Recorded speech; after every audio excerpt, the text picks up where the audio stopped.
Olá pessoal, nesse vídeo aqui quero mostrar para vocês como a gente faz para trabalhar com o Python aí para análise de dados. Quais são as ferramentas aí que a gente utiliza, como é que dá para a gente começar a fazer alguma coisa para poder treinar e nesse processo eu vou ensinar vocês a instalar o Python, abrir e instalar o VS Code, instalar as bibliotecas que precisa e também usar o VS Code de uma forma que a gente consegue executar o código de maneira dinâmica com o Jupyter Notebook dentro do VS Code, que torna muito mais fácil de conseguir estar trabalhando com dados. Então vamos lá. Bom, aqui eu tenho um arquivinho que eu fiz para poder guiar a gente, mas é um processo bem simples.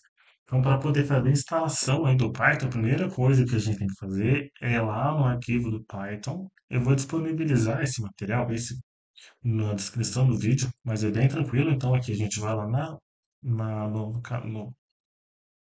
no site onde tem o Python para a gente instalar.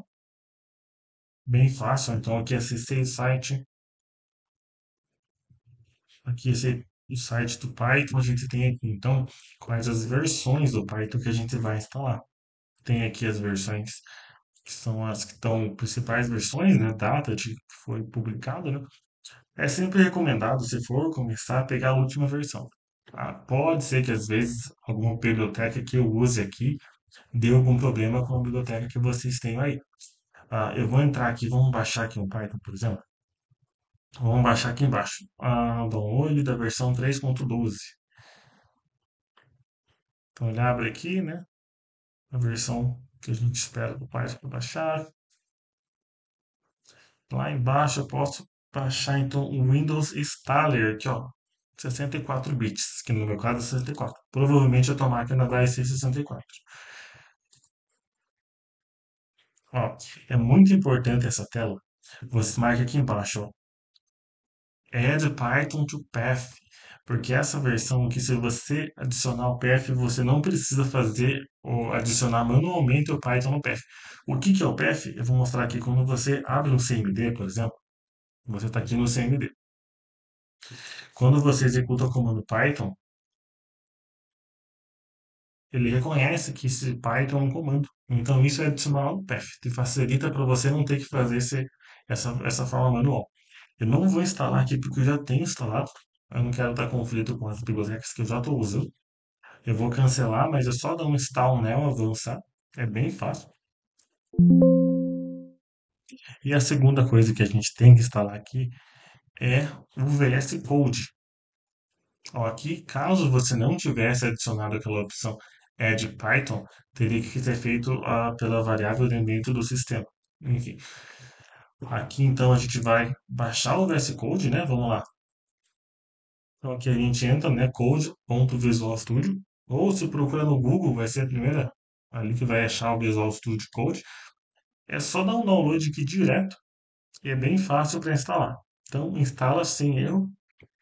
A hora que você baixar e tiver instalado, ele vai abrir o VS Code dessa forma. Você pode abrir ele em uma pasta, ou abrir só o VS Code e vir aqui no arquivo. Aí você vai abrir pasta. Quando você abre uma pasta, você entra no ambiente aqui da pasta. Ou seja, você pode vir aqui e criar uma nova pasta, criar arquivos dentro da pasta, teste.py, que seria a versão do Python. Então aqui a gente está dentro do explorador de arquivo.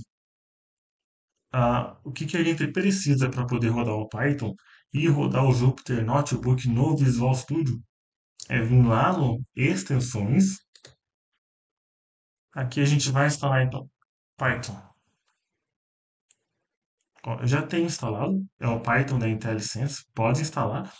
Eu também tenho instalado aqui o Python Indent e também tenho o Python Extension Pack. São as coisas aqui que eu tenho instaladas do Python.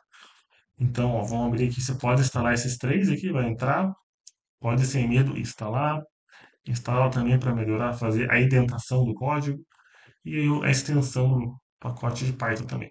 Eu também tenho o Python Environment Manager, porque a gente usa para quando está trabalhando com ponto com Venv, a variável de ambiente. Você consegue criar dentro de uma pasta uma variável de ambiente do Python e consegue executar e instalar bibliotecas que vão ficar só naquela variável de ambiente. Então, isso evita conflito de bibliotecas que você instale na pasta com o que você tem instalado no sistema. É uma boa prática.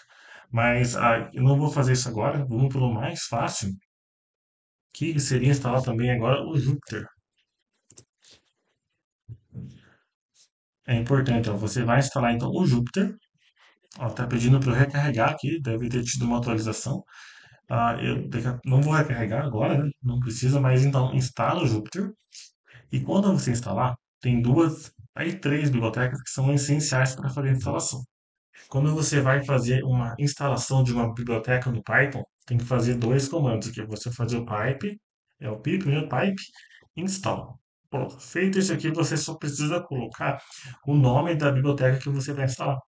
Para funcionar o Jupyter Notebook, você tem que instalar o ipkernel. Eu já tenho instalado aqui. Ops. Então, pipe install ipkernel. Aí, feito isso, o meu já está instalado, né? Eu vou cancelar a instalação. Mas dá esse comando aqui, né? É ipy de py de Python e kernel. Feito isso, ele vai conseguir funcionar o Jupyter Notebook. Como que a gente vai iniciar um projetinho? Então, aqui na pasta eu vou apagar esse exemplo que eu mostrei aqui para vocês. A gente vai criar um novo arquivo. E esse arquivo eu vou chamar de ah, primeiro.ipynb. Então, aí entra a primeira diferença quando você vai trabalhar com o Jupyter Notebook do que trabalhar diretamente com o arquivo do Python, né? Então, vamos fazer duas versões. Vai ser o primeiro.py e o primeiro.ipy. Aqui, quando eu estou executando um arquivo do Jupyter Notebook, eu tenho vários trechos de código que eu posso criar. Então, vamos fazer um exemplo. Se eu fizer aqui uma variável, vou definir a variável A vai ser igual a 1.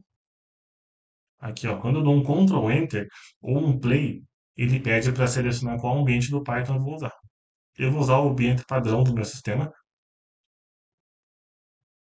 Ele vai executar e aqui ele vai definir essa variável.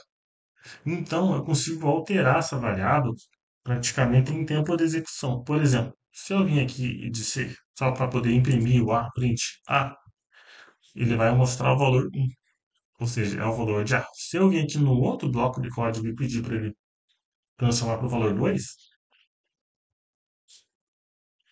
e eu imprimi o valor aqui do Python, do A, ele já trocou o valor. Então, posso imprimir quantas vezes for, ele vai estar com o valor que está aqui. Aqui eu dei o print para poder imprimir, mas dentro do Jupyter, quando eu coloco por último a variável que eu quero que seja impressa, ela automaticamente imprime a variável. Então aqui, por exemplo, eu podia fazer A igual a vezes 2. Ó, então ele já trocou o valor de A. Eu posso subir lá em cima, criar mais um trecho e dar um Enter, ele vai mostrar o último valor atribuído de A. Então essa é a diferença, eu consigo alterar o código enquanto eu estou alterar os valores das variáveis enquanto eu estou executando. Então é bom porque eu consigo trabalhar ao mesmo tempo e ver os dados que eu estou trabalhando. Diferente lá se eu for executar direto ao ponto .py. Aqui, por exemplo, eu preciso dar um print no valor de A, né? Vamos supor que eu defini uma variável A igual a 1. Se eu vim executar, ele vai executar todo o processo, ó, igual a 1. E se eu vim aqui embaixo e fizer A igual a 2, dar um print, então, primeiro ele pegou o valor de A que estava como 1, depois o valor de 2. Ou seja, ele executou o código inteiro. Vantagens e desvantagens. Se eu estou executando um Jupyter Notebook, eu consigo trabalhar com o valor da variável e consigo manipular uma variável que já está carregada. Por exemplo, se eu estou carregando uma planilha com uma variável chamada df, a gente chama de data frame, df. Vamos supor que isso é uma planilha. E vamos supor que isso aqui levou 2 minutos para carregar. Então, ó, esse comando que eu dei para fazer um comentário é Ctrl dois pontos. Se eu executar aqui no Python normal, no .py, toda vez que eu der play, eu vou levar 2 minutos para carregar aquela planilha. Aquela planilha pode ser um Excel, pode ser uma consulta no banco. Se eu estou dentro aqui do Jupyter Notebook, essa planilha ela carregou só uma vez. Então leva 2 minutos para carregar, mas aqui embaixo eu já vou conseguir acessar essa planilha de maneira espontânea, na hora. Então essa aí é uma das grandes vantagens. Ah, enfim, então essa é a diferença do Jupyter Notebook para o Python. Do básico aqui, então, mais programas e mais bibliotecas que você precisa instalar para poder funcionar o Python dentro do teu ambiente. Então aqui, duas bibliotecas importantíssimas. Você vai fazer o pipe install, o pandas, tem que ter o pandas, é só dar um enter, e o NumPy. Também instala essas duas bibliotecas aí, que são importantes, porque tanto o pandas quanto o NumPy a gente está trabalhando aí para poder manipular dados em matrizes, né? Ou em tabelas, que fica mais fácil de entender. A gente consegue importar dados do Excel, exportar dados em Excel para poder estar fazendo filtro, diversas funções. Eu vou estar mostrando aí uns exemplos de como é que a gente consegue importar uma planilha, né? Ou exportar e trabalhar em cima dela. Então, gente, aqui, ó, vamos começar um exemplo. Vamos apagar esse pai aqui, vamos fechar. E nesse aqui eu vou criar uma planilha e a gente vai exportar ela para o formato que o Excel lê e o formato para CSV, que é separado por vírgula. E daí a gente pode abrir isso, editar e importar de novo, para a gente ver como é que o Python se comporta com planilhas. Então aqui eu vou importar então o pandas, você vai usar o comando import pandas, aí o s é como se você estivesse nomeando um apelido para essa variável. Eu vou chamar de pd e o numpy de np. É uma convenção, 90% das pessoas usam dessa forma, então a gente acaba usando para pegar o padrão que eles usam já. Então aqui, vamos fazer o seguinte, vamos criar uma lista que eu vou chamar de dados.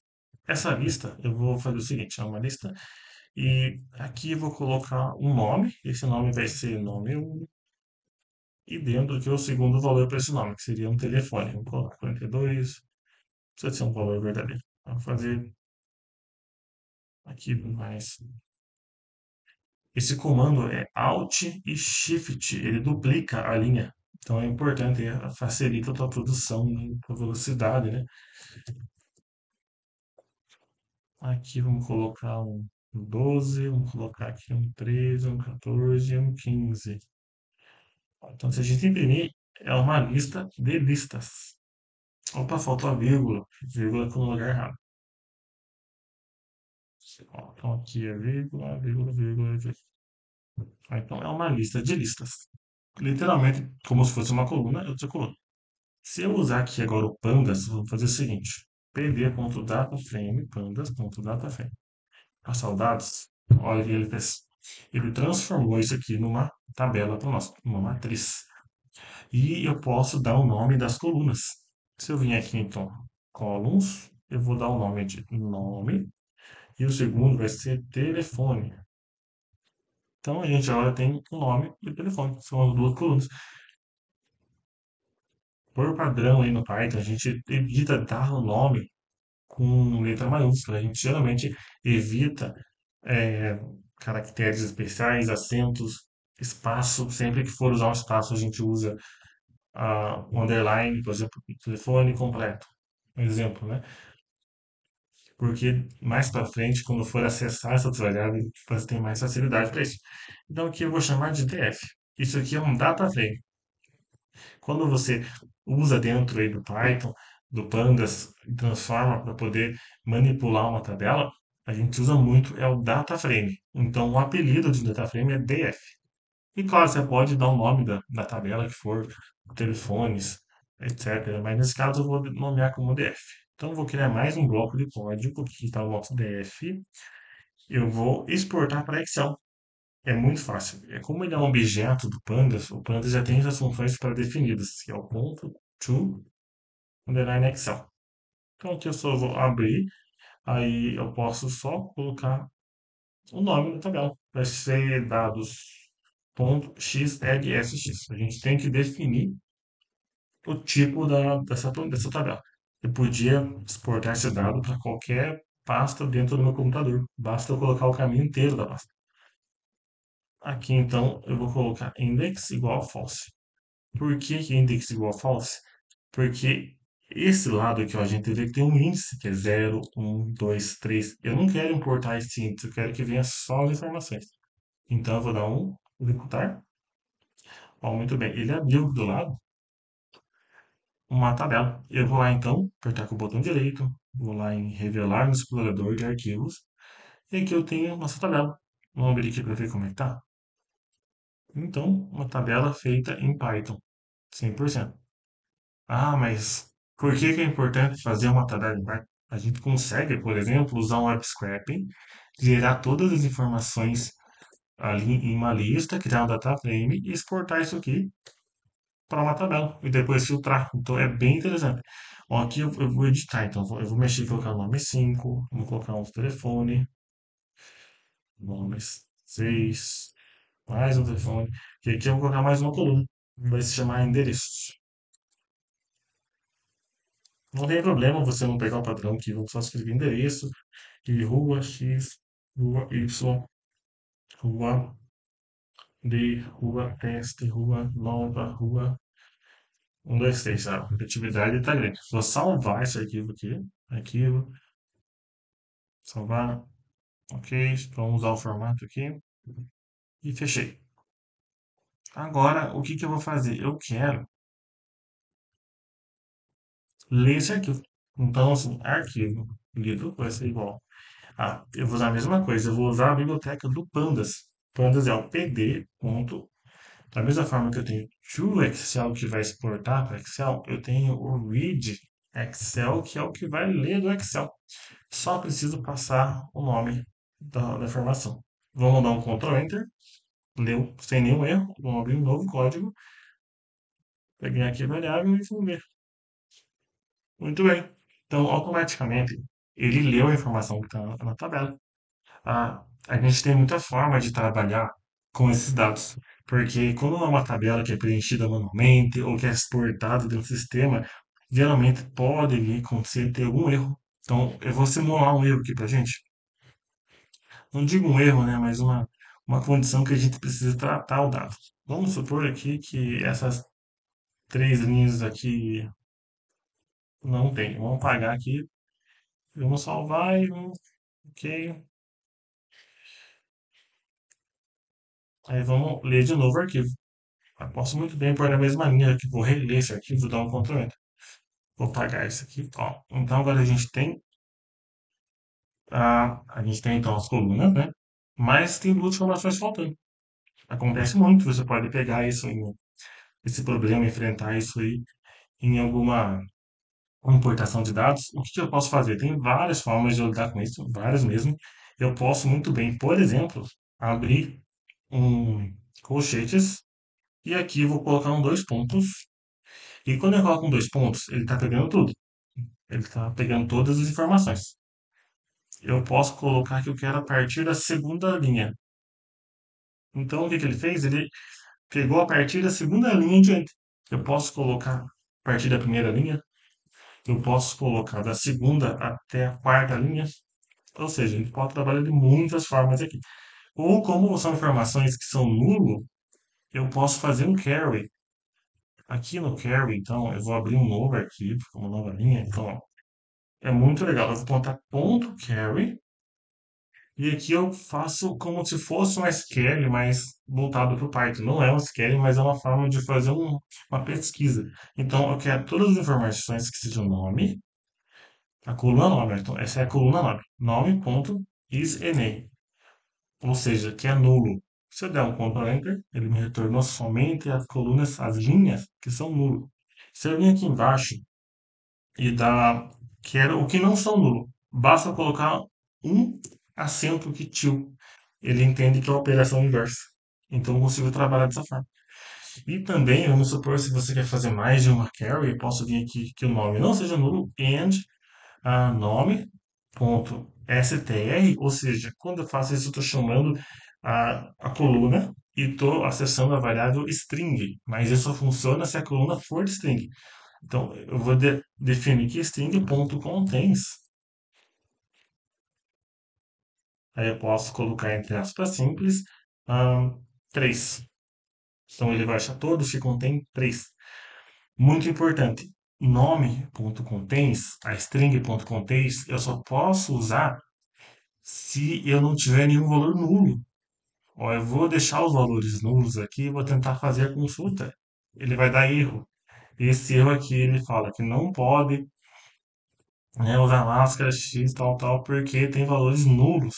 Então eu não posso usar o string contains quando tem valor nulo. Uma abordagem que a gente faz para poder estar trabalhando com esses dados, eu posso fazer diversas operações nesse mesmo data frame, nessa mesma tabela, usando uma função só. Então, eu transformo isso aqui. Vamos dar um enter aqui para executar. Eu posso colocar ele inteiro dentro de. Dar um enter aqui, né? Coloco ele inteiro dentro dessa. Eu sempre esqueço o nome disso aqui, desse símbolo, mas enfim. Coloco dentro aqui dele e eu posso dar um enter. Ó, ele vai executar da mesma forma. Aí eu quero. Vamos supor que eu preciso transformar agora. Vamos tirar isso aqui, vamos comentar. Vamos supor que eu preciso transformar o telefone em número. Perdão, em número em texto, porque é um texto agora, eu quero trabalhar com o texto. Eu posso fazer o seguinte, assign, ó, ponto assign, ou seja, eu estou definindo, criando uma nova coluna. Para mim criar essa nova coluna, eu posso chamar de telefone, underline, texto, ó, criei uma nova coluna. Vai ser igual, essa é uma forma mais complexa, mas é muito mais eficiente de trabalhar. Quando eu quero acessar esse próprio data frame dentro dessa função aqui, que eu estou fazendo uma função para ele mesmo, eu preciso chamar lambda. E eu posso chamar ele de df. E eu posso dar um dois pontos e acessar agora. É como se ele fizesse um for each dentro do próprio data frame que eu estou manipulando. Então, assim, eu crio uma coluna e eu vou chamar de telefone underline completo. Mas, ó, se eu fizer só assim, eu criei a nova coluna. Mas se eu precisar transformá-la para texto, tá vendo que ela está com um número? Eu preciso vir aqui e dar um ponto type str. Feito isso, ele transformou para texto, para string. Mas ele também transformou string os valores que são nulos. Então, antes de eu fazer essa transformação, é muito bom eu vir aqui, dar um ponto carry e telefone line completo ponto isName. Então, e colocar aqui aquela operador para ser negativo. Dois tracinhos. Feito isso, eu acabei de transformar, reduzir, tirar todos os valores que são nulos e coloquei do lado aqui o telefone. Ele virou texto.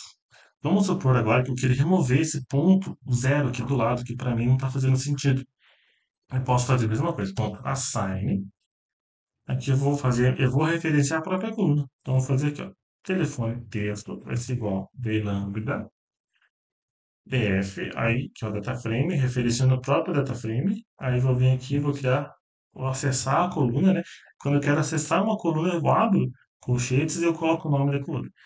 Em string, em texto. Aqui eu vou dar um ponto str. Agora que eu estou chamando string, eu posso acessar as variáveis de string. Ponto replace. Aí eu vou colocar, eu quero tirar o ponto zero e quero transformar em nada. Se eu fizer isso, tudo bem, deu certo. Aqui eu dei um aviso de futuro teria outra forma melhor de estar fazendo essa função, mas enfim, existem milhares de formas de fazer a mesma coisa. Esse aqui é um exemplo. Então a gente está aqui com o telefone em texto. Eu, particularmente, gosto de trabalhar esses números que não são números que você vai somar, a gente pode estar trabalhando aí com o texto. Então tá, eu vou criar então mais uma coluna.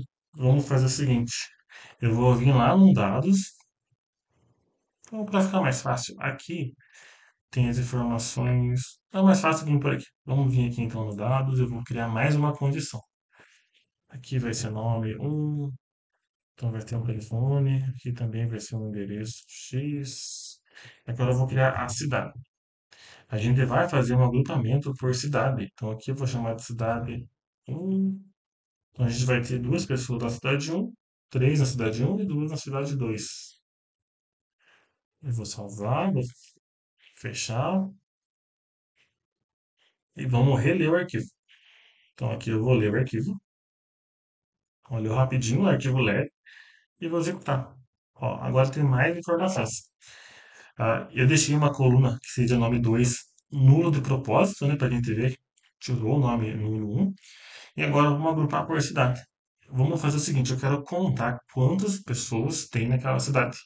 Bem fácil também. Eu estou dentro desse próprio processo aqui, desse código, e eu vou vir aqui e vou dar um ponto group by. Ou seja, eu vou fazer um agrupamento por. Aqui eu coloco, abro colchetes e ponho a coluna que eu quero. Então vai ser pela cidade. Vamos agrupar pela cidade. É muito importante você vir aqui e deixar um as index igual a falso. Eu vou mostrar o com e sem para você entender. Ok, então eu vou fazer um agrupamento por cidade. Mas eu preciso definir agora as condições do agrupamento. Eu posso muito bem e vir e colocar um ponto size. E eu vou mandar um ponto enter. O que aconteceu? Ele pegou o tamanho desse agrupamento. Não dá para ver então que cidade um tem 3 pessoas, cidade 2 tem 2. Isso é muito simples. Então, é um agrupamento que tem uma função pronta. Eu posso vir aqui na count também, ele dá certo, ele conta quantos tem, né, informação por coluna. Mas vamos supor que você quer fazer um trabalho mais aprofundado.